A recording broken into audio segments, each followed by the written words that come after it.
Guys, ഈ ഒരു video ഞാൻ ചെയ്യണമെന്ന് വിചാരിച്ചതല്ല. ബിക്കോസ് എൻ്റെ കണ്ടൻ്റ് അല്ല ഈ ടൈപ്പ് വീഡിയോസ്. എന്നാലും ചെയ്യണമെന്ന് തോന്നി. കാര്യം എന്ന് വെച്ചാൽ ഇത് ഒരു ആണുങ്ങളെ ബേസ് ചെയ്തിട്ടുള്ള ഒരു സംഭവമാണ്. നിങ്ങൾ എല്ലാവരും കണ്ടു കാണും. ദീപക് എന്ന് പറയുന്ന ഒരു പുള്ളിക്കാരൻ ആത്മഹത്യ ചെയ്തിരിക്കുകയാണ്. അതിൻ്റെ റീസൺ എന്താണെന്ന് വെച്ചാൽ ഒരു പെൺകുട്ടിയാണ്. ഒരു പെൺകുട്ടി ബസ്സിൽ യാത്ര ചെയ്യുമ്പോൾ ആ കൂടെ യാത്ര ചെയ്തിരുന്ന ആൾ മോശമായി പുള്ളിക്കാരിയുടെ കൂടെ പെരുമാറി എന്ന് പറയുന്ന ഒരു ഫേക്ക് വീഡിയോ, അല്ലെങ്കിൽ ഒരു ക്ലാരിറ്റി ഇല്ലാത്തൊരു വീഡിയോ ആണ് പുള്ളിക്കാരി സമൂഹ മാധ്യമങ്ങളിലൂടെ പുറത്തു വിട്ടിരിക്കുന്നത്. സോ അത് കാരണം പുള്ളിക്കാരി ആത്മഹത്യ ചെയ്തിരിക്കുന്നു. ആ ഫാമിലിക്ക് ഒരാളെ നഷ്ടപ്പെട്ടിരിക്കുന്നു ആ ഒരു ഒറ്റ വീഡിയോയ്ക്ക് വേണ്ടി. അത് റീച്ചിന് വേണ്ടി ഞാൻ ചെയ്യേണ്ടെന്ന് വിചാരിച്ചൊരു വീഡിയോ ആണ്.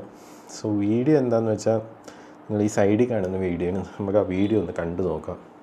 വീഡിയോ ഒക്കെ പുള്ളിക്കാരിയുടെ പേജിൽ നിന്ന് റിമൂവ് ചെയ്തിട്ടുണ്ട്. പിന്നെ മറ്റൊരു കാര്യം പറയാനുള്ളത്, ഈ വീഡിയോ നല്ലവരായ ഒരു സ്ത്രീകൾക്കെതിരെ ഉള്ളൊരു വീഡിയോ അല്ല. ഇതുപോലെയുള്ള തേർഡ് റേറ്റ് സംഭവങ്ങൾ ചെയ്യുന്ന പെൺകുട്ടികൾ, വിക്ടിം കാർഡ് അതുപോലത്തെ പെൺകുട്ടികൾക്ക് അവർ ചെയ്യുന്ന എന്താണെന്ന് സമൂഹത്തിൽ കാണിക്കാൻ വേണ്ടി മാത്രമാണ് ഈ ഒരു വീഡിയോ ചെയ്യുന്നത്. നല്ലവരായ സ്ത്രീകൾ 99% നല്ലവരാണ്. ഇതുപോലെ 1% അവിടെ ഇവിടെയൊക്കെ ഉണ്ടെന്നുള്ളത് പുറത്ത് വന്നുകൊണ്ടിരിക്കുകയാണ്.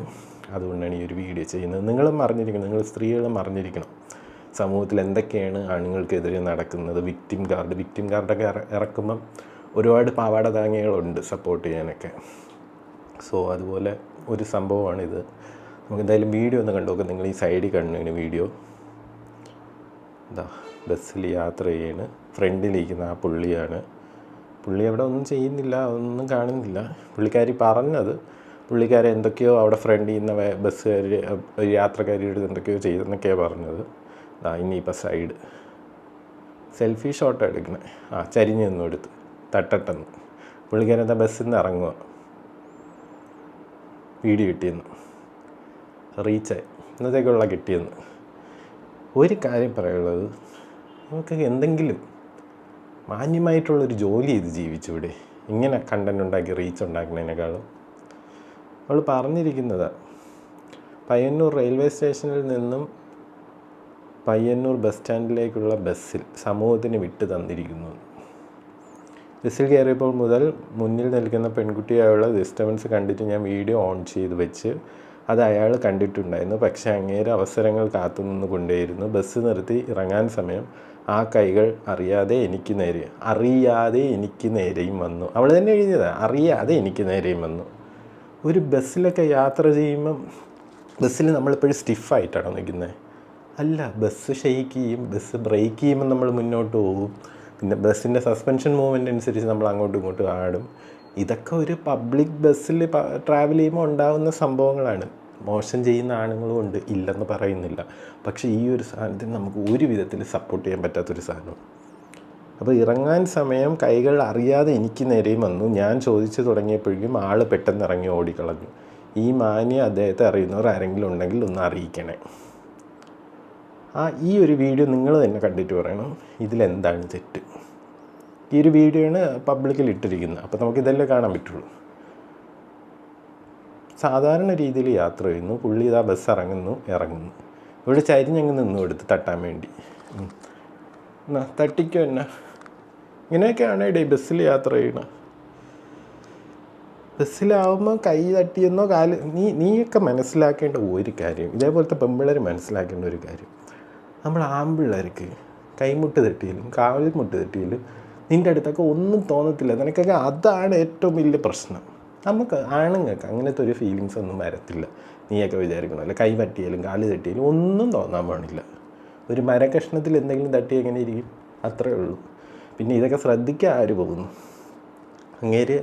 അങ്ങേരുടെ ജീവിതത്തിന് വേണ്ടി അങ്ങേര് ട്രാവൽ ചെയ്യുന്നതായിരിക്കും. എന്തൊക്കെ മനസ്സിലുണ്ടായിരുന്നതാണോ എന്തോ പുള്ളി ഒന്നും ശ്രദ്ധിക്കാതെ പുള്ളി ട്രാവൽ ചെയ്യുന്നതായിരിക്കും. പുള്ളിനെ കണ്ടിട്ടൊരു ഫാമിലി പേഴ്സണാണ്. ആ പുള്ളിക്കെതിരെയാണ് നീ ഇങ്ങനൊരു വീഡിയോ ഇട്ട് പോയി. പുള്ളി എന്ന് പറയുന്ന വ്യക്തി ഇനി ഈ ലോകത്തില്ല. പുള്ളിയുടെ ഫാമിലിക്കോ ആർക്കോ നിനക്ക് പോലും കാണാൻ പറ്റില്ല. നിനക്കൊന്ന് ക്ഷമ ചോദിക്കണമെങ്കിൽ പോലും പറ്റത്തില്ല. പുള്ളി എന്ന് പറയുന്ന വ്യക്തി പോയി. അപ്പം ഇതുപോലെ കുറേ ഫേക്ക് വീഡിയോസുമായിട്ട് ഇന്ന് സമൂഹത്തിൽ പെമ്പിള്ളേർ ഇറങ്ങുന്നുണ്ട്. അതിൻ്റെ മറ്റൊരു പ്രശ്നം എന്താണെന്ന് വെച്ചാൽ, ഇതുപോലെ ശരിക്കും സംഭവിക്കുന്ന പെൺകുട്ടികളിടുന്ന വീഡിയോയ്ക്ക് ഒട്ടും വിലയില്ലാതെയാവും. അതായത് ഇതുപോലെ ഫേക്ക് വീഡിയോ ഇടുന്ന പെമ്പിള്ളേർ കാരണം നീതി ലഭിക്കേണ്ട പെൺകുട്ടികൾക്ക് പോലും നീതി ലഭിക്കാത്ത അവസ്ഥയിലാക്കിയെടുക്കും നിങ്ങളൊക്കെ. അതൊക്കെയാണ് നീയൊക്കെ മനസ്സിലാക്കേണ്ടത്. അപ്പോൾ പൊന്നുമോളെ, എനിക്ക് പറയാനുള്ളത്, നിൻ്റെ ഇൻസ്റ്റാ പ്രൊഫൈലിൽ നീ കൺസൾട്ടൻറ്റ് സൈക്കോളജിസ്റ്റ് എന്നിട്ടിരിക്കണം. നീ എത്രയും പെട്ടെന്ന് ഏതെങ്കിലും ഒരു സൈക്കാട്രിസ്റ്റിനെ കാണണം. എന്നിട്ട് നിൻ്റെ അസുഖം എന്താണോ അത് മാറ്റണം. നിനക്ക് എന്തിൻ്റെ അസുഖമാണെന്ന് പറയും. നിനക്ക് ചിലപ്പം റീച്ച് ഉണ്ടാകുക, കാശുണ്ടാക്കാനായിരിക്കും. ഒരു കാര്യം ചെയ്യും, ഏതെങ്കിലും സൂപ്പർ മാർക്കറ്റിൽ പോയി ജോലി പൈസ ഉണ്ടാക്കുക. ഒറ്റയടിക്ക് കെട്ടണക്കിന് ഉണ്ടാക്കാനാണെങ്കിൽ അതിനുള്ള വഴിയില്ല. അല്ലെങ്കിൽ ലോട്ടറി വല്ലതും പോയിട്. അതൊക്കെ ഉള്ളൂ. അല്ലാതെ ഇമ്മാതിരി ഉടായ്പം കൊണ്ട് ദയവ് ചെയ്ത് വരല്ലേ. പിന്നെ ഇൻ കേസ് ഇപ്പോൾ എന്തെങ്കിലും പ്രശ്നമുണ്ടായി, നിനക്ക് പല വഴിയുണ്ട്. നിനക്ക് ചെയ്യേണ്ട പല വഴികളെന്ന് പറഞ്ഞാൽ, നിനക്ക് പോലീസിൽ കംപ്ലയിൻറ്റ് ചെയ്യും. നിനക്ക് ആ ബസ്സിൽ തന്നെ വെച്ചിട്ട് ആൾക്കാരുടെ അടുത്ത് പറയാം, കണ്ടക്ടറുടെ അടുത്ത് പറയാം, ആൾക്കാരുടെ അടുത്ത് പറയാം, സ്ത്രീകളുണ്ടല്ലോ അവരുടെ അടുത്ത് പറയാം. നീ അതൊന്നും ചെയ്തില്ല. കാരണം എന്താ, നിൻ്റെ ലക്ഷ്യം എന്താ? നിനക്ക് റീച്ച് ഉണ്ടാണ്, നിൻ്റെ ചാനലിൽ ഫോളോവേഴ്സ് വരണം. കുറേ പേര് സത്യാവസ്ഥയുടെ വീഡിയോ ഇട്ടത് കാരണം നീ വിചാരിച്ച് ഇതുപോലെ ഇട്ടാലും നിനക്കത് റീച്ച് ഉണ്ടാവും. പക്ഷേ നീ നിനക്കെതിരെ പോലീസ് കേസ് ഫയൽ ചെയ്തിട്ടുണ്ടെന്ന് നീ പറഞ്ഞാണ്. ഇങ്ങനെയുള്ളവർ പെടണം ശരിക്കും പറഞ്ഞാൽ. കാരണം നീ ഇങ്ങനത്തെ ഒരു വീഡിയോ കള്ളത്തരം ഇടുമ്പോൾ നീ മനസ്സിലാക്കേണ്ട ഒരു കാര്യം, നാളെ ഒരു പെൺകുട്ടി ശരിക്കും ഈ ഒരു അനുഭവം ബസ്സിൽ നിന്നുണ്ടായിട്ട് ഒരു വീഡിയോയോ ഒരു കേസോ എന്തെങ്കിലും ആയിക്കഴിഞ്ഞാൽ നിന്നെപ്പോലെയുള്ളവന്മാർ കാരണം ആ ഒരു കേസിന് വിലയില്ലാണ്ടായി. അതുകൊണ്ട് നീ ഇപ്പം ചെയ്യുന്നത് സ്ത്രീകൾക്കെതിരെയും പുരുഷന്മാർക്കെതിരെയാണ്. അപ്പം നീ എന്ത് സാധനമാണെന്ന് നീ അത് മനസ്സിലാക്കിക്കോണം. നിന്നെ ഒന്ന് കൂടുതലൊന്നും പറഞ്ഞിട്ട് കാര്യമില്ല, ഒരു കാര്യമില്ല. അതുകൊണ്ടൊന്നും പറയുന്നില്ല. എന്തായാലും നഷ്ടപ്പെട്ടവർക്ക് നഷ്ടപ്പെട്ടു. ഇത് കാണുന്ന സ്ത്രീകൾ, നിങ്ങൾ 99% നല്ല വ്യക്തികളായിരിക്കും എന്നാണ് ഞാൻ വിചാരിക്കുന്നത്. നമുക്ക് നമ്മുടെ അമ്മ പെങ്ങന്മാരുള്ളതാണ്. പക്ഷേ നാളെ നിങ്ങൾക്ക് ഇങ്ങനെ ഒരു അവസ്ഥ ഉണ്ടായാൽ, അതായത് ശരിക്കും ഇങ്ങനെ ബസ്സിൽ നിന്ന് ഒരു പുരുഷൻ കാരണം ഒരവസ്ഥ ഉണ്ടായാൽ നിങ്ങൾ പോലീസിൽ കേസ് ഫയൽ ചെയ്യണം, സ്പോട്ടിൽ ഫയൽ ചെയ്യണം. നിങ്ങൾക്കതിന് പോലീസിനെ വിളിച്ചാൽ മതിയല്ലോ. നിങ്ങൾ എവിടെ നിൽക്കുന്നു, എന്താണ് പ്രശ്നം എന്ന് പറഞ്ഞാൽ അവരെത്തും. അല്ലെങ്കിൽ ബസ്സിലുള്ളവരെ അറിയിക്കുക.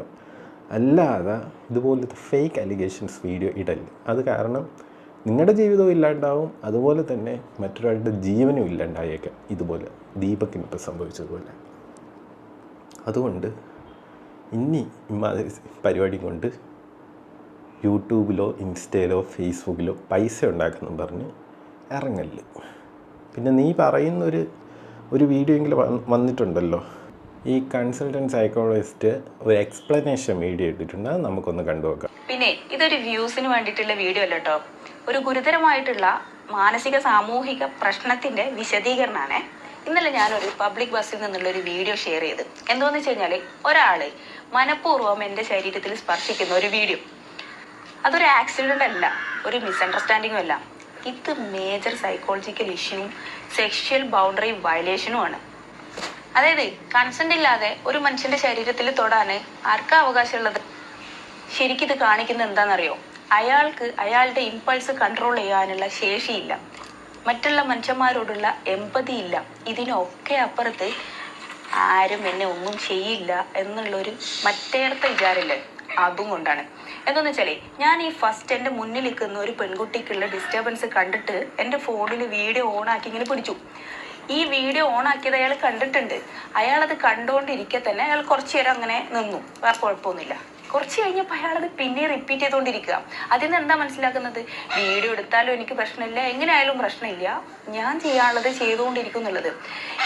ഇത് കാണിക്കുന്നത് ഇയാൾ ഇതൊരു പാറ്റേൺ ആയിട്ട് കണ്ടിന്യൂ ചെയ്യുന്നുണ്ട് എന്നുള്ളതാണ്. എന്ന് വെച്ച് കഴിഞ്ഞാൽ അയാളുടെ ബിഹേവിയറിൽ നല്ല പ്രശ്നമുണ്ട്. ഇതൊരു മെയിലിന്റെ നോർമൽ ബിഹേവിയർ അല്ല, ഇൻസ്റ്റിങ്ക്റ്റും അല്ല, ടെംപ്റ്റേഷനും അല്ല, പിന്നെന്താ, അൺകറക്റ്റഡ് ബിഹേവിയറാ. സൈക്കോളജി പറയണതേ unchallenged behaviour become repeated behaviours. നമ്മൾ എന്താ ചെയ്യേണ്ടത്? ഞാൻ ഇന്നലെ ആ വീഡിയോ എടുത്ത് അയാൾക്കത് പ്രശ്നമല്ല എന്ന് അയാൾ മനസ്സിലാക്കിയിട്ട് വീണ്ടും അത് റിപ്പീറ്റ് ചെയ്തത് കണ്ടിട്ട് ഞാൻ ആ വീഡിയോ പോസ്റ്റ് ചെയ്തതിൻ്റെ ഉദ്ദേശം എന്താണെന്ന് വെച്ചാൽ ഇത് മാക്സിമം ആളുകളിലേക്ക് എത്തിക്കുക. സൊസൈറ്റി അയാളെ ചോദ്യം ചെയ്യണം. അത് അയാളുടെ ചുറ്റുമുള്ള ആൾക്കാരും അയാളുടെ കുടുംബക്കാരും കാണണം. ഒരാൾ സ്വന്തം മനസാക്ഷിക്ക് മുമ്പിൽ അയാൾക്ക് ഒന്നും പ്രശ്നമില്ലാതെ നടക്കുന്ന ഒരാളാണ് എന്നുണ്ടെങ്കിൽ പിന്നെ അയാൾ മാന്യത കാണിക്കുന്നത് അയാൾ ജീവിക്കുന്ന സൊസൈറ്റിക്ക് മുമ്പിലും അയാളുടെ ചുറ്റുമുള്ള കുടുംബത്തിന് മുമ്പിലുമാണ്. അപ്പൊ ഈ കുടുംബം അത് അറിഞ്ഞു എന്നറിയുമ്പോഴും സൊസൈറ്റി അത് അറിഞ്ഞു എന്നറിയുമ്പോൾ മാത്രമാണ് ഇവർ ഈ ബിഹേവിയർ ചേഞ്ച് ചെയ്യാൻ പോകുന്നുള്ളൂ. അതാണ് ഞാൻ ആ വീഡിയോ ഷെയർ ചെയ്തതുകൊണ്ട് ഉദ്ദേശിച്ചത്. ആ സാധനം സൊസൈറ്റി നോർമലൈസ് ചെയ്യുന്നത് കൊണ്ട് എന്താ ഉണ്ടാവുന്നത് എന്ന് വെച്ച് കഴിഞ്ഞാൽ അയാൾ ഒരിക്കലും അത് ചേഞ്ച് ചെയ്യാൻ പോകുന്നില്ല. ഇങ്ങനെയാണെങ്കിലും വിക്ടിമിനെ മാത്രം ക്രൂശിക്കാനേ ഇവിടെ ആളുകളുള്ളൂ എന്ന് പറഞ്ഞിട്ട് അയാൾ അത് ആ സാധനം റിപ്പീറ്റ് ചെയ്തുകൊണ്ടേയിരിക്കും. ഇതൊരു ചെറിയ തെറ്റല്ല, ജോക്കും അല്ല, അറ്റൻഷൻ സീക്കിങ്ങും അല്ല. ഇതൊരു major psychological and social issue ആണ്. സൊസൈറ്റിയും കുടുംബവും അറിഞ്ഞ് അയാളെ ബിഹേവിയർ, ഇത്തരം ആൾക്കാരുടെ ബിഹേവിയർ തിരുത്താനാണ് ശ്രമിക്കേണ്ടത്. എനിക്കിപ്പോൾ ഈ വീഡിയോ കണ്ടിട്ട് ഇതിൻ്റെ റിയാക്ഷനും ഇതിൻ്റെ റെസ്പോൺസൊക്കെ കണ്ടിട്ട് തോന്നുന്നതേ ഇയാളേക്കാൾ ഭയങ്കര കൗൺസിലിംഗ് കൊടുക്കേണ്ടത് നമ്മുടെ സൊസൈറ്റിക്കാണ്. Consultant psychologist super. എവക്ക് ഞാൻ വേറെ വല്ലതും പറഞ്ഞ് കൂടിപ്പോകും, അതുകൊണ്ട് പറയുന്നില്ല. നീ ആദ്യം മനസ്സിലാക്കേണ്ട ഒരു കാര്യം എന്ന് വെച്ചാൽ നീ വിചാരിക്കണ പോലെയല്ല ആണുങ്ങൾ. നിൻ്റെ വിചാരം ആണുങ്ങളെ കൈ തട്ടിയാലും വേറെ എന്തെങ്കിലും തട്ടിയാലും ആണുങ്ങൾക്ക് എന്തെങ്കിലും തോന്നും, ഒന്നും തോന്നാൻ പോണില്ല. നീ ആദ്യം അത് മനസ്സിലാക്കണം. ആണുങ്ങളെ കൈമുട്ട് തട്ടിയെന്ന് പറഞ്ഞാൽ ഒന്നും തോന്നാനൊന്നും പോണില്ല അവർക്ക്. നീ അതൊക്കെ ആദ്യം മനസ്സിലാക്കിക്കണം. നിനക്ക് ആദ്യം അത് മനസ്സിലാക്കണം. നീ ആദ്യം ഒരു ആൻ്റെ അടുത്ത് പോയി സംസാരിക്കണം. നീ സൈക്കോളജിസ്റ്റല്ലേ, നിനക്ക് എന്തെങ്കിലും അറിയാമായിരുന്നെങ്കിൽ നീ ഇത് പറയില്ലായിരുന്നു. നിനക്ക് എന്തെങ്കിലും സൈക്കോളജീനെ പറ്റി അറിയാമായിരുന്നെങ്കിൽ നീ ഇതൊന്നും പറയില്ലായിരുന്നു. നിനക്ക് ശരിയും പറഞ്ഞാൽ ഒന്നും അറിയില്ല. നീ എവിടെയോ എന്തൊക്കെയോ വായിച്ച് മെയിൽ ഫീമെയിൽ എന്ന കാറ്റഗറി സ്പ്ലിറ്റ് ചെയ്ത് മെയിലിന് ഇതൊക്കെയാണ്, ഫീമെയിൽ ഇതൊക്കെയാണ് എന്ന് പഠിച്ചങ്ങ് വെച്ചേക്കുക. പക്ഷേ റിയൽ ലൈഫ് അതല്ല മോളെ, അത് ഭയങ്കര ഡിഫറെൻ്റാണ്. അത് നീ വർക്ക് എക്സ്പീരിയൻസ് ഇല്ലാത്തതിൻ്റെ പ്രശ്നമായിരിക്കും നിനക്ക്. ചിലപ്പം നീ സ്വയം പ്രഖ്യാപിത ഒരു കൺസൾട്ടൻറ്റ് സൈക്കോളജിസ്റ്റ് ആയിരിക്കും. ഇതുപോലെ ഒരുപാട് പെൺപിള്ളേരുണ്ട്. വിക്ടിം കാർഡാണ് ഏറ്റവും ട്രെൻഡിങ് ആയിട്ടുള്ളൊരു സംഭവം. വിക്ടിം കാർഡ് ഇറക്കി കഴിഞ്ഞാൽ കുറേ പാവാട താങ്കളുണ്ട്. എന്ന് വെച്ചാൽ അവർ ചെയ്ത തെറ്റുകളെ അവർ തന്നെ സ്വന്തമായിട്ട് ശരിയാക്കുക. അതിനുവേണ്ടി കൗൺസിലിങ്ങിന് പോകുന്ന പെൺപിള്ളേരുണ്ട്. എന്നിട്ട് കൗൺസിലിങ്ങിന് ഇതുപോലെ പറഞ്ഞു കൊടുക്കുന്ന ഇപ്പം കൗൺസിലിങ്ങിന് ഈ ഒരു കൺസൾട്ടൻ്റെ അടുത്ത് പോയാൽ എന്ത് പറഞ്ഞു കൊടുക്കും? മോളെ നീ ചെയ്യുന്നതെല്ലാം ശരിയാണ്, നീ അത് ചെയ്തത് ശരിയാണ്, അതാണ് ഇതാണ്. ശരിക്കും ചെയ്തിട്ടുള്ള ആ പെൺകുട്ടിയായിരിക്കും. അത് അവളുടെ ഒരു സൈഡ് വെച്ചിട്ട് അവൾക്കത് ശരിയാക്കിയെടുക്കണം. അവൾ പറയുന്നത് ശരിയാണെന്നാക്കിയിട്ട് അതിനുവേണ്ടി കണ്ട കൗൺസിലിങ്ങിന് പോയി അവർക്കും പൈസ കൊടുത്തിട്ട് അങ്ങനെ നടക്കും സാറ്റിസ്ഫൈ ചെയ്ത്. പക്ഷേ ദൈവത്തിനറിയാം നീ എന്തോ തെറ്റ് ചെയ്തു, മറ്റൊരാൾ എന്ത് തെറ്റ് ചെയ്തു. നീ ചെയ്താലും തെറ്റ് തന്നെ, മറ്റൊരാൾ ചെയ്താലും തെറ്റ് തന്നെ. അത് മനസ്സിലാക്കിയൊക്കെ മുന്നോട്ട് പോയാൽ കൊള്ളാം. ഇതിനെതിരെ ഇപ്പം ദീപക് പോയി, പുള്ളിയുടെ ആത്മാവ് റെസ്റ്റ് ഇൻ പീസ്, അതേ പറയാൻ പറ്റുള്ളൂ. ഇപ്പം ബസ് സ്പ്ലിറ്റ് ചെയ്ത് ആണിന് വേറെ സ്ഥലം, പെൺപിള്ളേർക്ക് വേറെ. അത് ചെന്നൈയിലെ ചില കോളേജ് ബസ്സൊക്കെ നടുവിലൂടെ ഒരു കമ്പി പോയിട്ടുണ്ട്, ബോയ്സിനും ഗേൾസിനും ഇരിക്കാം. പക്ഷേ അതൊന്നും ഒരു പ്രാക്ടിക്കലായിട്ടുള്ളൊരു സംഭവമല്ല. ഇവിടെ ഇപ്പം എന്ത് പ്രാക്ടിക്കൽ എന്ന് പറഞ്ഞാൽ ഇങ്ങനെയുള്ള സംഭവങ്ങൾ ഒരു പെൺകുട്ടിക്കെതിരെ ഉണ്ടാകുമ്പോൾ നിങ്ങൾ ചെയ്യേണ്ടതെന്ന് വെച്ചാൽ നിങ്ങൾ പോലീസ് കേസ്. പോലീസ് എന്ന് പറയുന്നത് ഇവിടെ കാണാതിരിക്കുന്നവരല്ല. അവരുടെ അടുത്ത് പറയുക, അവർ നോക്കും. പിന്നെ KSRTCക്ക് എന്ത് ചെയ്യുമെന്ന് വെച്ചാൽ എല്ലാ ബസ്സിലും ഫ്രണ്ടിലും ബാക്കിലും ഒരു CCTV വെക്കണം. അത് സെൻറ്റർ പോർഷൻ വരെ കവർ ചെയ്യുന്നൊരു CCTV. അത് എല്ലാ ബസ്സിലും, ഇപ്പം പ്രൈവറ്റ് ബസ്സാണെങ്കിലും KSRTC ആണെങ്കിലും അത് കമ്പൽസറി ആക്കുക. ഫ്രണ്ടിൽ നിന്ന് സെൻറ്റർ കവർ ചെയ്യുന്നത്, ബാക്കിൽ നിന്ന് സെൻറ്റർ കവർ ചെയ്യുന്നത്. അങ്ങനെ ഒരു ക്യാമറ വെച്ച് കഴിഞ്ഞാൽ ഈ പ്രശ്നങ്ങളൊക്കെ പകുതി കൂടുതൽ അവിടെ കഴിയും. ഇതുപോലൊരു ജീവനൊന്നും നഷ്ടപ്പെടത്തില്ല. ഇത് വെറും റീച്ചിന് വേണ്ടിയിട്ട വീഡിയോ ആണെന്ന് ആ വീഡിയോയിൽ ഒന്നും കാണുന്നില്ല. വീഡിയോയിൽ പുള്ളി ഇറങ്ങുന്നുണ്ട്, പുള്ളി എന്തോ നോക്കുന്നുണ്ട്. മേ ബി മൊബൈലായിരിക്കാം, അല്ലെങ്കിൽ വാച്ച് ആയിരിക്കാം, എന്ത് വേണമെങ്കിലും ആവാം. അല്ലെങ്കിൽ കയ്യിൽ ഇനി വേറെ പേപ്പർ പീസ് ഉണ്ടെങ്കിൽ അതാവാം. പുള്ളി അത് നോക്കി ഇറങ്ങുവാണ്. മിക്കവാറും മൊബൈലായിരിക്കാനാണ് ചാൻസ്. അതിനു വേണ്ടി ആ മൊബൈൽ എടുക്കുമ്പോൾ നമ്മളെ കൈമുട്ട് എന്തായാലും പൊങ്ങില്ല. നമ്മളിങ്ങനെ വെച്ച് നോക്കുമ്പോൾ എന്തായാലും പൊങ്ങും. എന്ത് കഷ്ടമാണ് ഈ സമൂഹത്തിൽ ഇപ്പം നടക്കുന്നത്. അതുപോലെ കുറേ എണ്ണം ഉണ്ട്. വിക്ടിം കാർഡും കളിച്ച് കുറേ എണ്ണം പാവാട താങ്ങിയത്. ഈ വിക്ടിം കാർഡ് ഇറക്കുമ്പോൾ കണ്ണീരൊപ്പാൻ വേണ്ടി അടുത്ത് പോയിരിക്കണ കുറേ ടീമുകളുണ്ട്. അത് പെൺപിള്ളേരെ അല്ല, ആണുങ്ങളെയാണ് ഞാൻ പറയുന്നത്.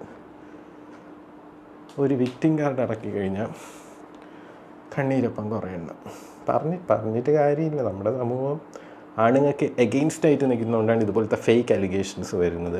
നിവിൻ പോളിയുടെ ഫേക്ക് അലിഗേഷൻ അറിയില്ല, അതുപോലെ ഒത്തിരി ഫേക്ക് അലിഗേഷൻസ് വന്നിട്ടുണ്ട്, സത്യാവസ്ഥയും വന്നിട്ടുണ്ട്. ഇതുപോലെയുള്ള സ്ത്രീകൾ കാരണം സത്യം പോലും തെളിയിക്കാൻ പറ്റാത്ത അവസ്ഥയാണ് ഇനി വരാൻ പോകുന്നത്. നിങ്ങൾ തന്നെ പറ.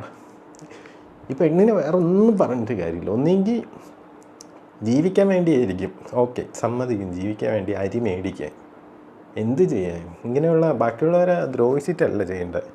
ഞാൻ തന്നെ ഇതിപ്പോൾ ചെയ്യുന്നത്, ഞാനൊരാണായതുകൊണ്ടാണ്. നാളെ ഞാനും ബസ്സിൽ ട്രാവൽ ചെയ്യുമ്പോൾ ചിലപ്പോൾ ഇങ്ങനെ വരാം. അപ്പം നമ്മൾ ആണുങ്ങൾ തന്നെ ഇതിനൊരു സപ്പോർട്ട് കൊണ്ടുവരണം. ഒരു മനുഷ്യൻ്റെ ജീവനാണ്, ആ ഫാമിലി, ഒരു കുഞ്ഞ് അവർക്ക് നഷ്ടപ്പെട്ടതാണ്. സോ അതുകൊണ്ട് മാത്രമാണ് ഞാൻ ഈ ഒരു വീഡിയോ ചെയ്യുന്നത്. എനിക്ക് എൻ്റെ കണ്ടൻറ്റേ ഇതല്ല, അത് നിങ്ങൾക്ക് ചാനൽ ചെക്ക് ചെയ്താൽ മനസ്സിലായി. എൻ്റെ കണ്ടൻറ്റേ ഇതല്ല, ചെയ്യുന്നതേ ഉള്ളൂ. ഇപ്പോൾ ഇൻസ്റ്റയും യൂട്യൂബും തുറക്കുമ്പോൾ കുറേ ഫേക്ക് സംഭവങ്ങൾ ഞാൻ കഴിഞ്ഞൊരു വീഡിയോയിൽ ഇതുപോലെ ഒരെണ്ണം കണ്ടിട്ട് ചെയ്തതാണ്. കാരണം അതൊക്കെ ജീവന് പ്രശ്നം വരുന്ന സംഭവങ്ങളാണ്. കുറേ ഫേക്ക് ട്രെയിനേഴ്സ്, ജിം ട്രെയിനേഴ്സായിട്ടും അല്ലെങ്കിൽ ന്യൂട്രീഷനിസ്റ്റായിരിക്കും ഒരു 10-20 ദിവസം ജിമ്മിൽ പോയി കഴിഞ്ഞാൽ നാളെ മുതൽ അവർ ട്രെയിനേഴ്സാണ് അല്ലെങ്കിൽ ന്യൂട്രീഷനിസ്റ്റാണ്. വീഡിയോ ഇറക്കും, Day 1 of 100 ഞാൻ എന്ത് ചെയ്യുന്നു, ഞാൻ ഓട്സ് വെച്ച് പുട്ട് അവിക്കുന്നു, നിങ്ങൾ അവിക്കൂ, അല്ലെങ്കിൽ നിങ്ങൾ അത് വെച്ച് കഞ്ഞി ഉണ്ടാക്കി കുഴിക്കൂ. അതിന് വേണ്ടി ഞാൻ അത് കണ്ട് മടുത്തിട്ടാണ് ഒരു വീഡിയോ ചെയ്യുന്നത്. കാരണം നമ്മളെ ഹെൽത്തല്ല മറ്റൊരാൾക്കുള്ളത്. പിന്നെ ടോപ്പിക്ക് പോയി. ഈ ഒരു സംഭവം വെച്ച് പൊറപ്പിക്കാൻ പറ്റുന്ന ഒരു സംഭവമല്ല. ദയവ് ചെയ്ത് നിങ്ങൾ 2K ആണെങ്കിലും 90s ആണെങ്കിലും ഏത് വർഷത്തിൽ ജനിച്ചവരാണെങ്കിലും ഇമ്മാതിരി പരിപാടിയും കൊണ്ട് ജീവിക്കാൻ നിൽക്കല്ലേ. നിങ്ങൾ വല്ല ജോലിയെടുത്ത് ജീവിക്കുക. നിങ്ങൾക്ക് പഠിത്തമില്ലെങ്കിൽ ഓക്കെ, നിങ്ങൾ വല്ല സൂപ്പർ മാർക്കറ്റിൽ പോയി നിൽക്കില്ല, ലുലു മോളിൽ എവിടെയെങ്കിലും പോയി നിന്ന് വല്ല ജോലിയെടുത്ത് ജീവിക്കുക. അല്ലെങ്കിൽ നിങ്ങൾ നല്ല കോണ്ടൻറ്റ് ഇടുക. നിങ്ങൾക്ക് എന്തെങ്കിലും കഴിവ് കാണുമല്ലോ, അല്ലെങ്കിൽ പാട്ട് പാട്, എന്തെങ്കിലും ചെയ്യും. അങ്ങനെയൊക്കെ ഒന്ന് ജീവിക്കാൻ നോക്കും.